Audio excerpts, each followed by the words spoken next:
남북 정상의 4.17 판문점 공동선언이 한 달 뒤면 꼭 1년이 됩니다. 판문점 선언의 중요한 합의사항 가운데 하나였던 남북 공동연락사무소. 하지만 개성에 설치된 남북 공동연락사무소가 지난주 금요일 북측의 철수 통보로 위기를 맞았습니다. 다행히 그제는 일부 인원이 복귀하기는 했지만 이것이 정상화를 의미하는 것인지는 불투명합니다. 오늘 더 훈수정치에서 이 문제부터 짚어보겠습니다. 여의도 훈장 정치구단 박지원 민주평화당 의원 나와 계십니다. 어서 오십시오. 안녕하세요. 저도 잘 모르는데요. 지금 개성 상황 어떻게 보시는지요? 일단 트럼프 대통령의 트위터 제재 취소를 보고 다시 돌아왔다. 그래서 저는 트럼프, 김정은 북미 양국 정상 간에는 확실한 신뢰가 있기 때문에 가능성이 있다 그렇게 보고 있습니다.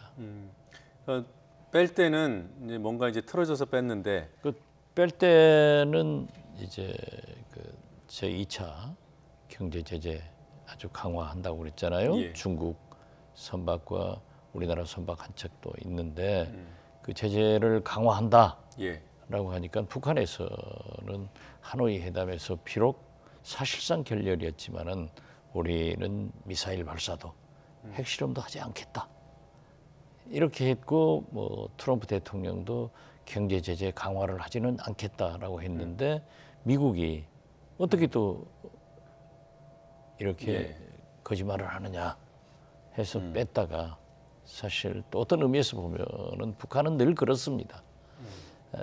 우리 한국의 대북 온건파에 대해서 곤란하게 만들고 강경파에게 힘을 실어주는 게 있는데 사실 종로에서 뺨 맞고 한강에서 눈을 기듯 미국한테 화낼 것을 우리 뺐다가 이제 미국의 진위가 그렇지 않다는 것을 아니까 다시 돌아왔는데 이거 따지지 말고 돌아오면 환영해서 잘 하면 됩니다. 네, 그러니까 뭐 향후 또 북미 관계가 틀어지면 또 뺄 수는 있는 거죠. 그거야 그래서는 안 됩니다. 김정은 위원장도 이제 그런 벼랑 끝 외교, 간보기 외교를 해서는 안 되고 저는 거듭 말씀드리지만은 그래도 북한의 체제와 경제 발전을 보장해줄 나라는 미국밖에 없기 때문에 러시아에 가봐야 순간적으로 모면은 할 수 있지만 영원한 것은 역시 미국에서 찾아야 되고 그렇게 하기 위해서도 문재인 대통령과 잘 협력해서 나가야 된다 이렇게 말씀드립니다. 김현종 국가안보실 제2차장 가까운 걸로 알고 있는데 지금 어디가 있습니까? 글쎄 뭐 미국을 갔다 하는 보도를 또 청와대에서 부인을 했던데 그 후로도 계속 나온다고 하는데 김현종 차장은 완전히 미국통입니다. 미국에서 학교를 나왔고 미국 변호사이고 진짜 유능한 친구인데 만약 이제 안보실 2차장으로 임명받고 처음으로 당연히 미국을 갔다고 하면은 북미 정상회담 등 상당히 좋은 역할을 할 것이다. 저는 큰 역할을 하리라고 봅니다. 그런데 갔는지 안 갔는지는 모르겠습니다. 그건 아직 확인이 안 되는 거고요. 앞으로는 저한테 전화하고 가라고 합니다. 뭐 바로 전화하시고 좀 알려주시면 좋겠고요.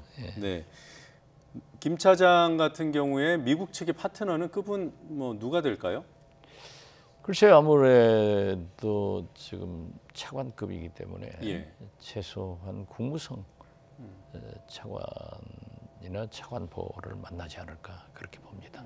미 국무성. 그런데 김현종 차장이 미 상무성이고 뭐 아주 조야에 굉장히 인맥이 좋아요. 그래서 누구도 만날 수 있는 그런 아주 훌륭한 인물이다. 저는 그렇게 봅니다. 근데 뭐 이제 어떤 국가 간의 급을 맞춘다면 폼페이오 장관을 만나기는 좀 어렵다고 보시는 건가요? 그렇죠. 왜냐하면 의전이 있으니까. 알겠습니다. 그리고 유럽을 갔던 비건 그 대북 특별 대표가 지금 뭐 베이징에 가 있나 봐요. 그렇습니다. 원래 일정에는 없었던데 그렇게 중국까지 가게 된 건가요? 그 뭐 자세히 모르겠습니다만은 어떻게 됐든 지금 북한의 대북 예. 대표가 파트너이기 때문에 과거 이제 EU도 다녀서 구라파 쪽에 제재 동참을 강력하게 요구했다고 하는데 네. 뭐 그런 차원에서 중국도 방문해서 제재 압박을 좀 강화하자 이런 얘기하러 간 것 아니겠어요? 그러니까 대북 압박을 또는 제재를 강화하는 방향으로 어떤 그 세계 여러 국가, 주요 국가들의 동의를 이끌어내는 차원에서 유럽도 돌고 베이징도 가고 그렇게 보시는 건가요? 그렇습니다. 왜냐하면 지금 현재 그래도 모두에 말씀드렸지만은 예. 트럼프 대통령과 김정은 위원장 간에는 신뢰가 높은 것 같아요. 예. 그러나 폼페이오 장관이나 볼턴 안보실장이나 이 국무성 백악관은 지금 강한 제재를 해야 하고 네. 더 압박을 하자 그런 양면 작전을 쓰고 있기 때문에 예. 비건은 아무래도 그러한 일을 하러 다니는 거 아니겠어요? 네. 그럼에도 불구하고 비건은 대북 특별 대표잖아요. 그렇죠. 그래서 공교롭게 그 리수영 부위원장이 베이징을 거쳐서 라오스로 갔단 말이에요. 그렇습니다. 베이징에서 둘이 만났을 가능성은 없습니까? 저는 리수영이 직접 만나지는 않았을 것 같고 만나더라도 같은 수행원 중에 누가 만나지 않았을까. 네. 그리고 지금 벌써 북한과 미국이 예. 그 레벨에서 만나지는 않았을 것 같아요. 지금은 그런 시점이 예, 아직 그렇습니다. 시기가 무르익지는 않았다고 예, 보시는군요. 물론 저는 지금도 우리 정부도 남북 간에도 북미 간에도 물밑에서 접촉은 하고 있을 겁니다. 예. 그렇지만 아직 그렇게 베이징에서 최소한 만나면 거기는 이제 표면화되잖아요. 그러한 위험은 좀 피하고 있을 것이다.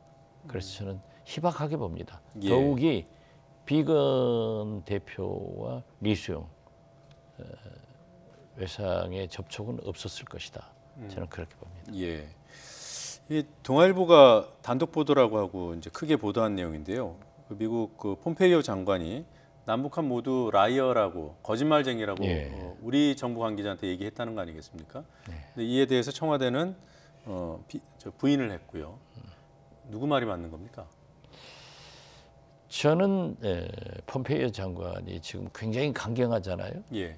오히려 과거에는 상당히 적극적으로 대북 업무를 추진했는데 하노이 회담 때부터 굉장히 강경으로 돌아섰고 굉장히 정치적인 야망이 크신 분이라고 알고 있습니다. 그래서 좀 강한 발언을 하는데 그렇게 남북 공이 라이어다, 거짓말쟁이다. 거기까지 최소한 외교를 담당하는 국무장관이 표현했을까? 저는 그렇게 의심스럽게 생각합니다. 예, 그 보도가 구체적인 소스는 밝혀지지 않고 그냥 관계자라고만 돼 있더군요. 예, 그런데 뭐 동아일보 보도에 대해서 제가 반박할 근거는 없어요. 네. 그렇지만은 외교부 즉 국무장관으로서 외교를 하는 분으로서 그런 거친 용어는 뭐 북한에 대해서는 쓸 수 있습니다. 그렇지만 우리나라에 대해서는 아무리 불만스럽더라도 예. 하면 안 되죠. 안 했을 겁니다. 예. 그리고 그 폼페이오 장관 이게 보도에 나와 있는 바에 따르면 네. 폼페이오 장관이 김정은 위원장의 톱다운 방식을 비판했다 그래요. 근데 미국도 지금 톱다운 방식 아닙니까? 그렇죠. 예, 그러니까 김정은 제가 누차 네. 더 뉴스에서도 얘기했습니다만은 지금까지 북미 간의 모든 합의는 차관보급에서 이루어졌습니다. 그러니까 시행 과정에서 상당한 오차 착오가 있었는데 예. 이번에는 탑다운이에요. 네. 그런데 이것을 김정은 위원장은 당연히 선호할 거고 네. 트럼프 대통령은 더 선호하잖아요. 그렇기 때문에 자기 나라 대통령이 좋은 관계다, 사랑한다, 보고 싶다 했는데 예. 아마 이것은 지금 폼페이오 장관이 그렇게 했다고 하면은 국무성이 주도적으로 할 테니까 예. 좀 자기 대통령에게 탑다운보다는 맡겨달라 그런 거 아니겠어요? 그런데 탑다운으로 가야 됩니다. 그렇지 않으면 해결 안 됩니다. 예. 조금 전에 북한 입장에서 러시아보다는 결국은 미국과 손잡고 이 난국이라고 해야 되나요? 이제 경제적인, 정치적인 상황을 돌파해야 된다는 그렇게 말씀하셨는데 그래도 지금 북한은 계속 러시아 쪽으로 러브콜을 던지는 것 같아요. 북한은 유훈 통치를 하지 않습니까? 예. 2000년 6.15 남북 정상회담 때 그 후 저를 만난 김정일 위원장은 김대중 대통령에게도 똑같은 얘기를 했었는데요. 네. 자기 김일성 수령으로부터 북미 관계 개선을 통해서 체제 보장을 받아라 하는 유언을 받았다고 합니다. 예. 그리고 그 후 김정은 위원장도 지금까지 북미 관계 개선을 통해서 핵 문제를 경제 발전으로 전환시키겠다는 거거든요. 예. 그래서 지금 이제 하노이 회담에서 잘 안 되고 제재 강화한다 하고 또 시진핑 주석은 저는 하노이에서 돌아갈 때 그래도 시진핑 주석을 만나고 가야 된다라고 했는데 그대로 물론 예. 뭐 중국의 큰 행사 때문에 그냥 갔는데 사실 미국의 무역 압박으로 중국에서 그렇게 선뜻 움직이지 않으니까 예. 과거 김일성, 김정일 다 그랬습니다. 항상 소련과 중공, 즉 러시아와 중국을 상대로 해서 등거리 외교를 해가지고 이익을 보고 살아나는 게 북한 외교거든요. 네. 그러니까 세계에서 미국 눈치를 보지 않고 트럼프한테 당당하게 맞짱 뜰 수 있는 것은 푸틴이에요. 그러니까 푸틴과 만나가지고 경제나 원유 이러한 것을 공급받을 수 있는 게 푸틴이다. 이런 계산을 했고 푸틴도 와라 내가 도와주겠다. 이런 얘기를 할 수 있습니다. 그렇지만 그것은 예. 순간이다. 그렇게 해서는 안 된다는 말씀을 드립니다. 그 앞으로 그 북한의 선택지가 과연 뭐 효과가 있을지 여부는 모르겠습니다만 지금은 그런 선택을 하고 있다고 보시는 거군요. 그렇죠. 지금은 현재. 그러면 북러 정상회담이 성사된다면 사전에 뭔가 약속을 받고 두 정상이 만나는 것으로 그렇게 보시는 건가요? 그렇게 될 겁니다. 시기는 그러나 언제쯤으로 예상하십니까? 이러한 것은 미국의 하나의 협박으로 미국 당신들이 안 한다면 우리는 러시아와 일종의 하겠다. 우회로를 뚫겠다는 예, 거 알겠습니다. 이런 것으로 볼 수 있는데 저는 지금 트위터를 취소하고 미국도 비록 폼페이오 볼턴은 강하게 나오지만은 트럼프 대통령은 상당히 그 유화책을 쓰고 있잖아요. 예. 또 트럼프 김정은 신뢰가 깊기 때문에 그 미국의 태도를 주시하면서 네. 결정할 겁니다. 네. 그러니까 북한이 그런 식으로 이제 급한 불을 끌기 위한 어떤 경제 자구책을 나름대로 이제 추구를 하겠습니다만 어떤 전문가는 그렇습니다. 그 북한이 미국과의 어떤 합의를 토대로 진행하는 것이 아니라 북한이 일방적으로 중국과 러시아 등을 참관시켜서 영변 시설을 폐기하는 쪽으로 갈 가능성도 있다. 이런 전망에 대해서는 어떻게 보시는지요? 물론 그렇게 나갈 수도 있는데 그때마다 미국에서는 자기들 전문가를 예. 참관시키지 않았다 하는 그런 신뢰 문제를 제기하자고 예. 하고 있지 않습니까? 네. 그런데 저는 오히려요. 이제 나올 건 다 나온 겁니다. 미국은 완전한 비핵화, 북한은 완전한 경제 제재 해제. 예. 그렇다고 하면은 지금 현재 미국은 일괄 타결이거든요. 또 북한은 단계적, 동시적이기 때문에 문재인 대통령이 이 내용을 카드를 가지고 손흥민 선수처럼 이번에는 골을 넣어야 됩니다. 예. 삼박자를 때리는 거예요. 그래서 북미 정상회담을 통해서 일괄 타결로 우리는 비핵화, 미국은 완전한 경제 제재하자. 그리고 로드맵 어떻게 진행할 것인가. 예. 또 언제까지 할 것인가. 타임테이블을 만들어서 진행하면은 타결은 일괄 타결, 해결은 단계적 해결. 단계적. 예. 이렇게 돼서 저는 되고요. 사실 영변 핵시설이 경우에 따라서는 80%라고도 하는데 50 내지 80%라고 합니다. 이번에 앤드루 킴은 자기는 한 70% 본다. 어떻게 됐든 굉장히 큰 거예요. 예. 거기다 플러스해서 미국 본토를 공격하는 ICBM을 폐기해 준다고 하면은 북한의 그 80%는 폐기되는 거예요. 예. 그래서 미국은 경제 제재 완화를 시켜주고 상응하게 행동 행동으로 나머지 20%를 가지고 협상을 하게 되는. 탑다운 방식으로 네. 협상을 해서 로드맵 타임테이블 나오면은 우선 미국으로서는 트럼프 대통령으로서는 미국 본토 공격의 위협이 완전히 없어지는 겁니다. 예. 그리고 미국이 가장 염려하는 핵 확산, 핵 수출을 불가능하기 때문에 굉장히 이익이다. 예. 그래서 저는 그 방향으로 가야지 다른 방향을 가면 안 된다.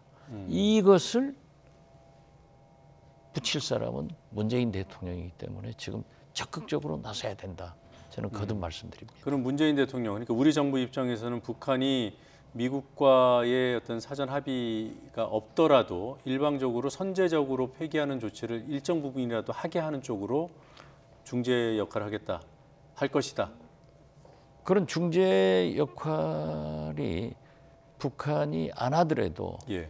중국과 러시아를 참여시켜서 영변 핵시설을 폐기한다고 하면은 좋은 일이죠. 네. 그럴 그렇지. 가능성이 어느 정도는 있냐는 거죠. 저는 그럴 가능성도 있다고 봅니다. 여러 가지를 지금 김정은 위원장은 확실하게 네. 영변은 폐기하겠다. ICBM은 폐기하겠다. 이렇게 해서 최선희 부상도 얘기했지 않습니까? 스냅백. 네. 만약에 거듭 말씀드리지만은 트럼프 대통령은 말과 종이로 약속했으니까 안 지키면 찢어버리면 되는 거예요. 예. 나 안 해 하면 되는 거예요. 그러나 김정인 위원장은 시설과 핵무기를 폐기해야 되니까 복구하려면 돈도 많이 들고 시간이 많이 들니까 예. 그 스냅백 자체가 좋은 거다. 그러니까 저는 북한이 중국과 러시아를 해서 영변을 파기하더라도 ICBM 등을 파기하더라도 미국은 틀림없이 검증을 하자 그런 얘기를 할 거다. 저는 그렇게 봅니다. 네, 하면 좋은 거예요. 네, 그렇게 먼저 선제 조치를 하면 일단 그 스냅백 방식, 그러니까 이제 제재를 일부 해제를 하더라도 그렇죠. 조건을 나중에 안 지키면은 제재를 복구시키는 게 그게 스냅백 방식이잖아요. 그렇죠. 예. 찢어버리는 거예요. 예, 그런- 나 안 해. 그러면. 그러니까 미국 입장에서는 손해 볼 게 없는 구도가 형성이 되는 거네요. 아 그렇죠. 네. 지금 어떻게 됐든 칼을 쥐고 있는 것은 트럼프 대통령이에요. 예. 그러니까 저는 이러한 것을 해결해서 예. 문재인, 김정은, 트럼프 이 삼박자 외교를 성공시켜야 된다 이 말씀입니다. 예. 자, 국내 현안에 대해서 좀 여쭤보겠습니다. 청문회가 오늘이면 끝나요. 예, 월, 화, 수 이제 사흘째인데 7명의 후보자 가운데 낙마할 사람이 있을까요? 저는 없다고 봅니다. 여러 가지 의혹이 많이 나왔는데도. 많이 나왔죠. 네. 그런데 오늘 보니까 한국당에서 7명 다 청문 보고서를 채택하지 않겠다 네. 하는 것은 7명 다 임명할 구실을 문재인 대통령한테 제공하는 거예요. 사실 저는 이번 인사를 보고 진영, 박영선 굉장히 유능한 정치인입니다. 그리고 관료 출신들 다 유능하고 또 학자 출신들 다 전문성이 있다. 이렇게 해서 아주 잘된 인사라고 평가했는데 역시 이 검증 과정에서는 많은 게 나오더라고요. 예. 그런데 저는 이 나경원 대표한테 늘 그 얘기를 간접적으로 했는데요. 예. 선택과 집중을 해야 됩니다. 그런데 나경원 대표는 어제도 보니까 드루킹 특검 하자. 김학의 특검 하자고 그러니까 민주당에서 드루킹 특검 하자. 이 얘기까지는 좋은데 모든 삼라만상을 특검하자고 뭐 6가지인가를 들이대더라고요. 예. 그래서 이것은 특검 공화국이 되고 특검 민국이 되고 특검 천국이 된다. 근데 그렇게 하면 안 돼요. 제가 원내대표를 3번 했는데 선택과 집중을 해야 됩니다.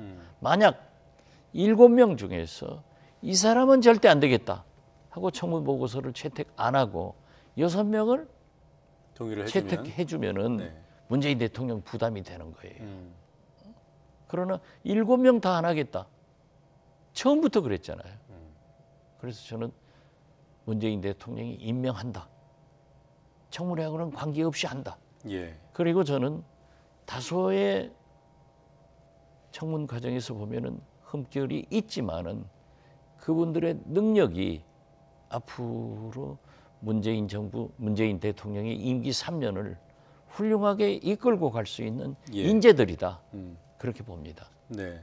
그러니까 그 한국당이 7명 전원에 대해서 청문 보고서를 채택하지 않는 것은 오히려 이제 임명을 하게 하는 명분이 된다는 거군요. 그렇죠. 일종의 이제 습관적인 반대가 돼 버리니까. 그렇죠. 야당은 네. 무조건 발목 잡는다. 네. 그 국민들 바라지도 않아요. 네, 알겠습니다. 자, 그리고 4.3 재보선 얼마 안 남았습니다. 창원 성사는 요구하신 대로, 훈수하신 대로 단일화가 됐고요. 제 말을 잘 듣대요. 민중당도 했으면 참 좋았을 건데 네. 오늘 여론조사를 보니까 네. 단일 후보가 한국당 후보보다 월등하게 앞서더라고요. 네. 근데 19대 총선을 보면요. 네. 그때 지금 무소속 민주당 후보로 나와 있는 손석형 후보, 네. 그 손 후보가 통진당 후보로 출마를 했을 때 네. 진보신당하고 단일화가 안 됐어요. 네. 그래서 진보 진영에서 둘이 나가서 결국 지금 한국당 후보인 강기훈 그렇습니다. 당시 새누리당 예, 후보가 예. 당선됐잖아요. 지금 보면은 민주당하고 정의당은 단일화가 됐지만 민중당하고 안 됐기 때문에 범진보 진영에서 둘이 나온 형국입니다. 그래서 19대의 재판이 아니냐 이렇게 보는 시각도 있던데요. 저도 그래서 굉장히 염려돼서 민중당이 바라는 세상이 뭐냐? 네. 그러면은 이 후보하고도 단일화해야 된다. 이렇게 주장을 했는데 예. 오늘 여론조사를 보니까 단일화 효과인지 어쩐지는 모르지만은 그 정의당, 네. 민주당이 단일화해준 후보가 한국당 후보보다 월등히 앞서더라고요. 그렇지만은 선거나 골프는 고개 쳐들면 집니다. 예. 겸손해야 되는 거예요. 노력해야 되는 거예요. 그래서 저는 민중당 후보하고도 단일화하는 것이 좋다. 그래서 확실하게 가자. 보수보다는 진보 개혁 세력이 국회도 승리하고 정권 재창출도 해야 된다 하는 충정을 저는 말씀드리는데 아마 잘 될 겁니다.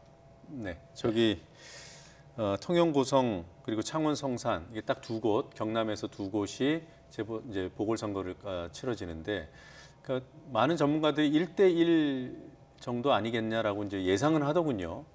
근데 그렇게 됐을 때 황교안 대표가 지금 창원에서 거의 뭐 올인하다시피 하고 있지 않습니까? 예, 그렇습니다. 그러면 이 선거가 향후 황교안 대표의 리더십, 한국당 내 리더십 어떤 방향으로 영향을 미칠까요? 만약에 창원에서 네. 어떻게 됐든 패배를 한다고 하면은 좀 어렵죠. 그게 원래 그 야성이 강하고 또 노동자들이 많고 또 단일화로 인한 억울함도 또 한국당 입장에서 호소할 수 있을 텐데 그럼에도 불구하고 리더십에 타격을 받겠습니까? 그렇죠. 왜냐하면은 누구나 지금 현재의 정당 지지도를 볼 때 오늘 또 예. 보면은 경남에서 한국당이 더 높던데요. 예. 그러함에도 불구하고 이우야를 막론하고 선거에 패배를 하면은 2대 0으로 승리를 해야 오른데 네. 지금 말씀한 대로 1대1 되면은 문제가 있죠. 뭐 타격이 있을 것이다. 저는 그렇게 봅니다. 네, 알겠습니다. 오늘 훈수는 여기까지 듣겠습니다. 잘 들었습니다. 고맙습니다. 네, 감사합니다.